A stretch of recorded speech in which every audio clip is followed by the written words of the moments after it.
وسلم فرمى إنما بعثت لأتمم مكارم الأخلاق من رب العالمين بونا أردميتي كفيري أخلاق روشي جوان تامكم كوات أوي أخلاق روشي جوانا فير أو تامكم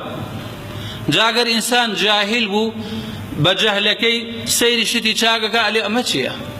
بزور بناشريني أزانيه چونك جاهلة پرجینی قایم بی لروی و ریش که بینی ریش گنجی که مسلمان ریشی دانا ولا بر خاطر الله بوی روزی قیامت طریق و نبی علی سی چی پیسه اما بپیچوانی او خوی بده تکی بونی تی او گنجه رنگ بی بصراحت ایلم زور خوی رازنی دو خوی زور پاک را گری بونی خوشه ام لدوره و خوی پیسه عليه سيتن بيسا سعر ريشا نابختيا وريشي محمد صلى الله عليه وسلم أماني إمام ريشاني إما دام ناوا والله أجر رب العالمين جايز به رسولي خوي من بين نشان بدا بزان ريشي كان يبولي يبورج دانانا بإيميل ألين بورج دانانا أو نريشي زوربو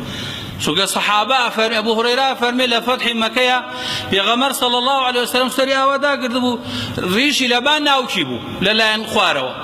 لبان ناوكيبو صحابة ترى فرمي أما لا شون أمازاني بيغمر صلى الله عليه وسلم لدواي سورة الفاتحة لنرجع تشتخوني يا ناخوني أفرمي باضطراب يعني بجولانو ريشي ألي رولا بانشاني ودرتو او هابو ريشي جواني بيغمر صلى الله عليه وسلم كريشي بي بلي ريشا قد بيسا صلاة والسلام خوالي بأي فرمو اگر اج كسي ريشو خجي هشتوا با تكريمي بكا توش با جهلك دوالين نكا تشتي جوان تشتي شرعي بلي اهمة سي امكا يعني كي كراسكي كلو كردوا تعليقي ليدي تقصي ناشرين بقالي متشيه متوزة القماش نبولي دي با هيا قماش هيا والله شوار متر لجير فامو بخشي والله من بر خاطري خوا لا ترسي رب العالمين